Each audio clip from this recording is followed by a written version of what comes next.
What's up, everybody? Krim here for Sleepers for the Week, and today I have another spoiler-free movie review for you guys.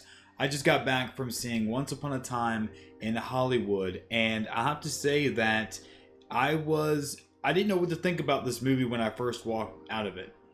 It's a very long movie, but after it sat with me and it marinated a bit in my brain, I have to say that I really enjoyed this movie.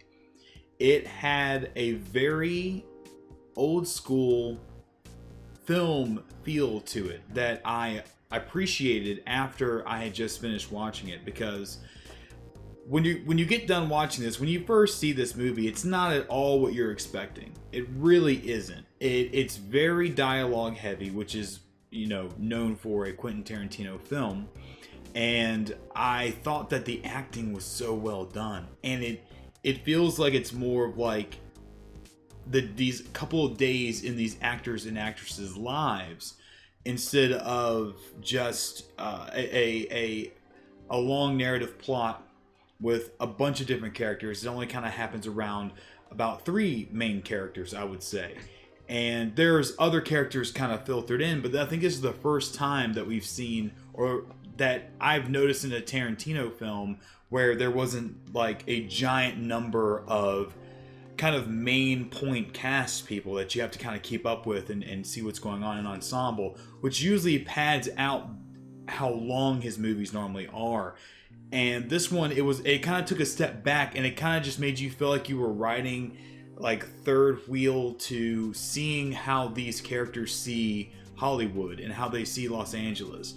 And I have to say that I thought it was very well done. It really reminded me of watching these older flicks that take their time with what they're filming and what you're seeing, and really getting you sucked into that world and that time and space. So this takes place in, of course, 1969, and it's loosely based, of course, around the whole Manson murders. That's a whole thing that plays into this at some point.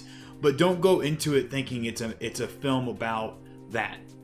Don't go into it thinking it's a film about that particular thing, because it's there. It's part of the story in a way, but it does it in such a different way that you just will have to see it to see how it plays into it. And I, for one, like how Tarantino did this film.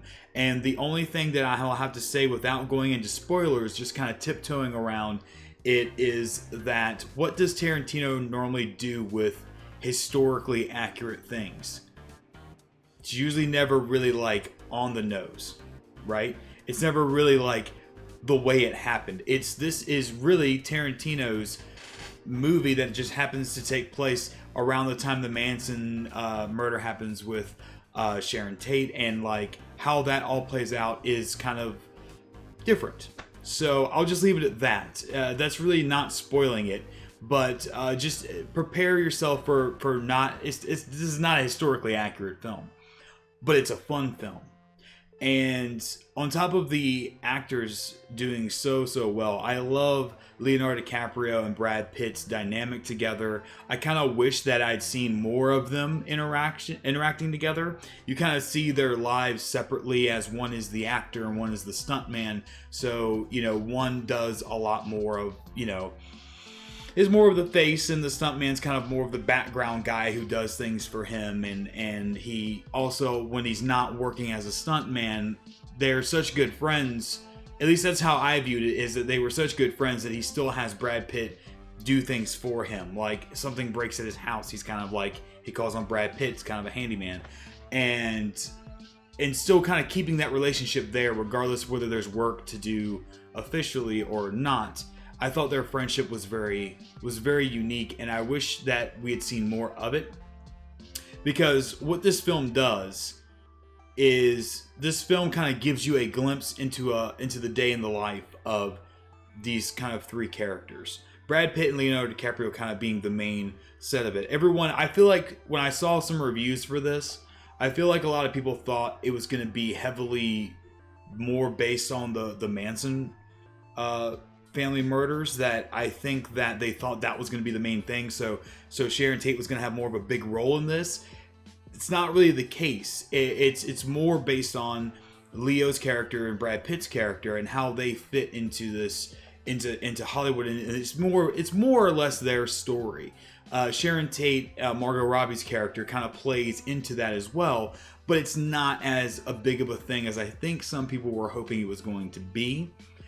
With that being said, with this being more of a period piece, I can understand how I've heard some people say this is Quentin's love letter to Los Angeles and to Hollywood, and I can kind of see that because it seemed like the city was more of a character than the characters themselves. And I started thinking about that later after I'd watched the film, because after I watched the film, of course, there were several scenes that stood out to me that I remembered. But what I remembered the most was the driving sequences and looking around the city and seeing how the city itself was a character. And I really liked that. And growing up with my parents, at least, my dad played, my mom and dad both played solid gold oldies like all the time. So I grew up listening to a lot of the stuff that they were playing on the radio there was regular music on the radio. So I was hearing music that like I heard in my childhood because my parents played it because they listened to it as well. And that was really neat. It was just being able to see into a time capsule in a way. And also props on them getting all the old vehicles. I don't know how they did that, but straight up, like, the one thing I've noticed about period piece type of movies or TV shows is the hardest thing that you have is trying to get the cars right, the look right, you know, especially in Los Angeles with how many cars were on screen. I caught myself looking to try to find a car that stood out. I was looking for a modern car somewhere and I couldn't find it. So I don't know how much time or money they spent into putting cars on the street that looked like they were from the 60s. Wow, that blew my mind because most of those films do a very poor job of the surroundings. The surroundings will kind of break your immersion because you go, that's an 80s car right there. Like that's a 90s car chilling. Like or in the background going down the highway, like all these cars were from that era. And it just blew my mind. I couldn't find any flaw in that. And I think that was my takeaway from the film was more of, it was like I was getting a glimpse back in time. And it was done so well. And I also feel that Quentin Tarantino gets dragged so hard for glorifying violence, right? He gets dragged a lot for having super violent films, very controversial. This is probably the least controversial film he's ever made. And in a way, I'm kind of looking into it like let's take Inglourious Basterds for example. Let's take Pulp Fiction for example. Both also very great movies. Very well written, good dialogue driven movies, good character movies, lots of graphic violence. This movie has some violence in it that kind of snaps you back to go, oh yeah, this is a Tarantino flick. This is a Quentin Tarantino movie. But I love the fact that throughout pretty much the whole film, it's not there. And I almost wonder if that's kind of like a pick at the critics that always want to slam him with something. They're always trying to bring up something that's like, oh, why'd you do this? Why do you glorify violence? Why do you make these outrageous things that are hyper this, hyper violent, hyper morose, all this kind of stuff. Dark comedy. Why do you do these things? And I think he's so, I would be sick of hearing that shit. I think it almost felt like it was on purpose. And for that, I can actually give it even more props in my book because I feel like it did that on purpose. So it does happen. If you're wondering if there's any violence in this film at all, it does happen. But it's very shocking, and the movie literally goes from 0 to 100 like that, and you remind yourself that you're in a Quentin Tarantino film. And outside of that, though, you've been on this enormous journey with these characters and how they're living in Hollywood, and how Leo's character is dealing with being an actor who's kind of on the end of his career, sort of like things are changing in Hollywood, things are evolving, and he's kind of like, do I stay doing these westerns, do I still stay doing these TV shows, or do I take risks and do I try to better myself as an actor, or is this the end of the road for me? And I love that dynamic. It just felt real. It didn't feel so real like how some of Quentin Tarantino's flicks can feel. But if you pay attention closely, and I've seen other reviewers point this out, I've watched some spoiler-filled reviews. If you watch closely, there are some surreal elements to this movie that are very subtle, but also they also basically explain, or what's the word I'm looking for? It makes everything in the conclusion make sense as to why it happens, why the story concludes the way it concludes, why the whole arc as a narrative is kind of surreal after the fact. There are little subtle hints, and if you pay attention really closely, you can pick up on those. And if you would like to talk to me about those, if you think you know what I'm talking about, shoot me a DM on Twitter. Because I'd love to talk about it. I, for one, enjoyed this. It was very interesting because when I first walked out of this movie, I didn't know if I liked it or not. And normally movies like this, one or two things happen with me. I walk out, I come home, I sit down, I digest it, it marinates, like I said, and I either forget about it and I go, man, I really didn't enjoy that. Or I start remembering all these scenes start popping into my head, like the driving and seeing all the cars and seeing how this, seeing this glimpse into Hollywood in that time, and just these scenes of an actor trying to remember his lines and deliver a line and a process behind that. And while, yeah, for some people, I would say this movie would be a slow burn for some people. I would say that there are some that may not even like this movie at all. In fact, my friend that I went to see it with, she said that she did not like the movie. It just wasn't her cup of tea. But for me, after it settled with me, I really enjoyed this movie. And if you like movies, if you like Quentin Tarantino in general, I'd say go out there and watch it. If you like, especially his more recent films too, as well, because you have to remember the Hateful Eight movie, that was a fantastic movie, and that was a slow burn. But this movie, to me, I feel like has more spirit in it.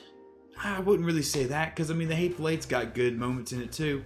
I don't know. All I'm saying is that if you like Quentin Tarantino, you'll probably dig this flick. If you're not a fan of that, if you didn't like The Hateful Eight, if you don't like slow burn type of movies that's more about characters and dialogue and kind of sitting back for a moment instead of having stuff CG and action and fake shit thrown in your face all the time, you're probably not going to like this movie. But if you just want to kick back for damn near 3 hours and watch a journey of three people in 1969 in Hollywood, I think you'll enjoy it. So I recommend it. I'm giving this a straight up 8 out of 10.